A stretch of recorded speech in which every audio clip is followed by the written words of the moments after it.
I'm going to hold on to the couple of comments that I have until the very end, but questions for Jeff? Yes? What sources of funding are available for scholarships? Repeat the question. Yes. The question is, what sorts of funding are available for the Scholarship of Teaching and Learning? Unfortunately, as I'm sure all of you are aware, funding in higher education is not, for research is not what it has been. It's obviously a very tough time for that. There are sources of grant funding that are out there. My work was supported. I had a very critical grant from the Spencer Foundation a number of years ago that was very useful to me. I just had the name. FIPSE, the Fund for the Improvement of Post-Secondary Education, has shrunk what it can offer, but there are still, I believe, some funds available through that. The Teagle Foundation, I know, has been very, very supportive of some work. And what I think Teagle, one of the things that makes them, I think, perhaps appealing here is a lot of Teagle's funding and a lot of the programs that they do are really aimed at research universities. So they're aimed perhaps at places where a lot of the funding is gone for other things outside of teaching. So those are some of the sources of funding. I have to confess that, in this line of work, and also at a university like Eastern that's not tremendously well endowed, a lot of the work I have done has really been in many ways on the cheap. I've tried to find ways to do this in an economical way.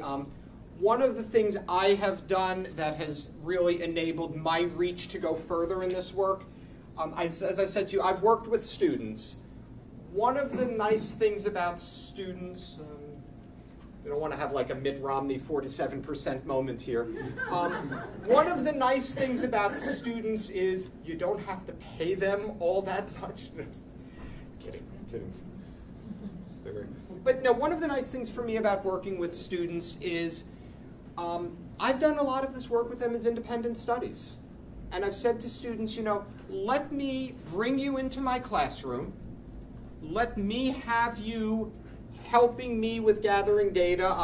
I have one student who I'm working with now. She's going to be presenting a paper with me at the International Society for Scholarship of Teaching and Learning meeting in October. She sat in my classroom all winter semester. She was like an anthropologist sitting there taking field notes on my teaching. We did some surveys together. She has gathered the data. I spoke to her a week ago. I said, so you're plowing through the data now. She said, well, I'm moseying through the data. I said, good enough, you're a student, it's the summer. But working with students in that respect has given me access to research assistants that, like I said, we don't have graduate students that can do that kind of work. And from my perspective, they're people I publish with. A lot of the names who are co-authors on my Vita are students who were undergrads when we did the work. And it provides a hell of an opportunity for a student, to get out of college and say, I co-authored a paper with my professor. I mean, we're all going to know that any student co-authoring with a professor is being pulled along. Fair enough, we all know that, but it's still a heck of a lot better than all the students who are not co-authoring with their professors. So I've used funding. I've been fortunate to get some funding, but a lot of what I've done really has had to be on the cheap. Let's go all the way over. Have you had success with NSF? Because I remember attending a career development workshop where they said we had to emphasize how student learning is going to be part of it. I have not had success with NSF, and NSF is not particularly kind to political science these days. We're really not their favorite. Well, NSF loves us. The Republican Congress does not. I have not had particular success with NSF.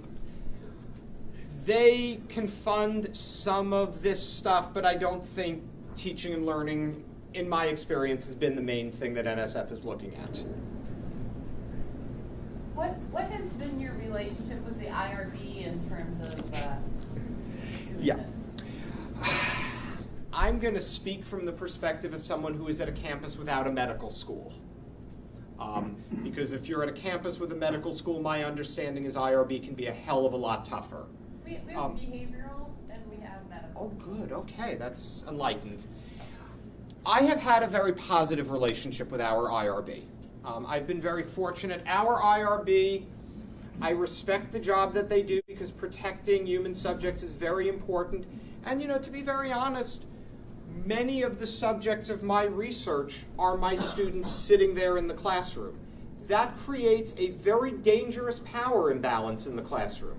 I am counting on them for my data as they are counting on me for their grades. And we need to find ways to make sure that they can have the full freedom and opportunity to say, no, I don't want to participate in your research without my finding that out and without affecting their grades. So just to give you one example, if I go to a group of students and say, I would like to survey you and I would like to use your exams and papers as data, I will go into my classroom, I will pitch the project to them, I will then leave the room. I'll bring a graduate student in to hand out the informed consent forms and collect whatever signed forms there are. He will take it, seal it, bring it to our department secretary, who will hold the forms until I show her that I have submitted my grades, and then she gives the forms back to me, so I can't know who participated. It's a pain in the butt to do it that way. I can't get access to the data until the semester's over, and believe me, there are times when I would love to have those data. But you have to respect that process. It's an important process. It's got to be done. I have gone through the process, God knows how many times. I've shepherded many of my students through it. I've learned the pitfalls. I've learned where I'm going to get stuck and how to do it. One thing we have not done, and we've had conversations, but we haven't pushed this as far, and maybe there's someone here in the room who might be able to move on this a little bit, is trying to find some way to get some sort of, if not a blanket exemption, some sort of expedited process or different way to think about inquiries in teaching and learning. A way to maybe get people who want to do this work a little bit up the bridge. We've done it informally, that our IRB knows me, they know my work, they know my students, and they have some confidence in what I do. But it is an inevitable part of the process, and whenever I'm working with students, in fact, was emailing this morning with students, I say, 6 weeks before we want to start data, we have to have the IRB approval forms in, and that's just the nature of what we do. You talked at one point about the sort of a continuum maybe between good teaching, scholarly teaching, and the scholarship of teaching. Mm-hmm. I think I can define good teaching comfortably in my own way, but give me some differentiation between scholarly teaching and the scholarship of teaching, and maybe give me an example of scholarly teaching that someone might think is the scholarship of teaching, Sure. But in your mind is not. Sure. If, for instance, I was interested in teaching about how students can learn to critically compare across different sources, if I really was interested in that, if that was a key part of what I was doing, I should be reading the literature on this, and I should be reading examples of what people have done to help students weigh different sources. I should probably be talking to some people who have done this kind of work. I should be carefully reading my students' work and thinking about what it means, thinking about how they're showing evidence that they've done it or haven't done it. This, to me, represents a very high and a very laudatory form of scholarly teaching. It's when I take this work and I subject it to peer review, and I try to go public with it, and I try to build on the work others have done, and I try to put my work out there so others can build on my work. That, to me, is when it fits more into the field, into the form of scholarship of teaching and learning. It's really that idea of taking work, making it susceptible to critical peer review, and going public with it. At conferences, in journals, even presentations on campus. That, to me, is where it crosses into the scholarship of teaching and learning. And I would say, I think we all have an obligation to be scholarly in our teaching. I think we have an obligation as professors to really be understanding how students learn and to understand how we can use the literature that's out there to help improve student outcomes in our classes. engaging in the scholarship of teaching and learning is obviously something that we all have to weigh between where we are with our career, between all the other pressures we have on us, between our own interest in these types of questions. But to me, that difference really is coming down to that idea about going public, that idea about subjecting our work to critical peer review. Yesterday and occasionally today, we talked a little bit about the generational differences in our students and how that is shaping how we're teaching or what we should be teaching, methods of teaching. Do you have any feedback on research mechanisms to really track something that is happening as a continuum? You haven't really got a comparison from other groups, but you want to come up with options to address any change that we're seeing. It's a great question. As I think about what you're saying, it's hard for me to imagine in a single study really being able to say, okay, you know, this is the evolution of the students that I have as it's going on. I would also caution, and I'm sure, you know, as you were discussing this yesterday, this point came up, that as much as we talk about the millennials and how the millennials are very different learners from Gen X and from the other generations that came before, we're obviously painting with a very broad brush.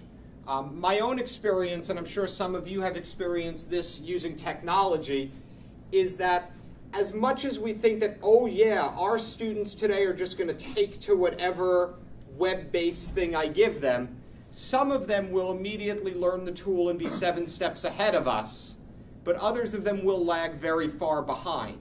So I think, you know, that idea that, you know, all of our students have become these different generational type learners, to me, I'm not 100% sure it's quite that stark. You know, the other thing I would say, and what is in many ways to me one of the biggest challenges, is just the presence of the internet and all of that straight knowledge that is out there. You know, when I first started out, and I haven't been doing this all that long, but, you know, when I first started out, standing in front of the class and making a list of the, you know, 10 most important cabinet departments or things like this made some degree of sense, you know, to kind of lecture that material. But you know what? Nowadays, there's so much information that's so easily accessible for students. I mean, look, I'm supposed to tell a group of academics that Wikipedia is a terrible, terrible source and you should never let your students use it. But you know what? Wikipedia's got some pretty nice information out there, right? What the challenge for me has become is I've started thinking about who my students are and what they need. I'm thinking more and more every day about ways to flip our classrooms around, right? Ways to say, these students have so much information that the old role of the professor to lecture is fading away. If it ever made sense, and probably it did back in the day when there was one book and the professor owned it, and the professor had to tell the students what was in the book, yeah, probably lecturing made sense. But if it did make sense as a way to convey that kind of information, it makes less sense even now that students can get it. So one of the things I've done, and I haven't done this as rigorously as I should, but I keep doing more and more every semester, I'm creating podcasts now. And I'm taking, you know, like, can you think of those modules you have in your lecture where there's like 10, 12 minutes worth of stuff that you have to get across to the students, you have to say it, but it's not interesting to do? It's just, here, you gotta know this. Shut up and listen to me for 10 minutes and I'll teach you this stuff. And then we'll move on to more interesting things. Why am I wasting my time in the classroom doing it? So I've increasingly tried to take that stuff and take it out of the classroom, put it online, and say to my students, I just posted a podcast. I would like you to listen to it before our class meets again. You know what? My wife said to me, great. So they'll listen to it on their way to class. Good enough. How many of you would like to have your students engaging in your class material for the 10 minutes before they come into your classroom? Right? I don't have to reset the scene when I walk into class. They're already there. So it's one example in my mind of where I'm sort of saying the intersection of how our students are and the intersection of the technology we have and the information where we are lets me go in a different direction. One other quick comment, and I have no scientific data to back this up. I think many of you may be more positioned to speak to this point. I am convinced, whereas at the start of my career, I may have been able to lecture for about 15 minutes with my students still with me. I think I'm a pretty good lecturer. I mean, I could be better, but I think I'm pretty good. I think I can hold a room. 18-year-olds find me funny. I don't know why. But I don't think I have those 15 minutes anymore. I think that time I have is going down because all I know is when I have my students engaged in an interactive exercise, they're with me. We're good. We're doing great. And I say, okay. Now, before we move on to the next exercise, I want to just kind of give you a few points to think about. And the next thing I see are a whole bunch of these coming out, right? Okay, I don't have to engage anymore now. I can just work on the phone. So in that respect, as I said, I don't have the scientific data to support this. Probably someone does. But I think, God, I'm going to sound old. All right, I'll just embrace it. I think this generation of students is really just a little bit more antsy to get to the phone and antsy to, do what they want to do in a world where they don't have to watch what you put on television for them to watch. They don't have to read what you give them to read. They can click and say, oh, I don't want to read that article. I want to read this article. Click. That's a fundamental change. And I think all of us in our own ways are working toward figuring out how we help learning happen in this different type environment. Then I've asked us collectively to just take a pause, that we got lunch served, and apparently it's important that we move the schedule along. Jeff's going to stay with us through lunch. There'll be some opportunities also when we come back to have at least a little bit more. I want to just add one thing. Sherry Turkle's work at MIT looks at the addictive quality of phones.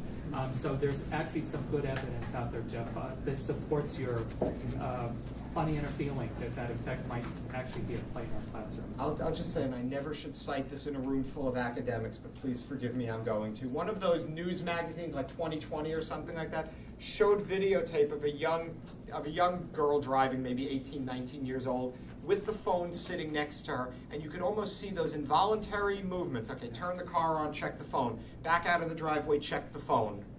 I'm not quite there yet, but there are days when I feel I might be getting in that direction. But I will get that reference down because that'd be fun to read. So maybe a quick thank you to Jeff, and then we'll take a pause.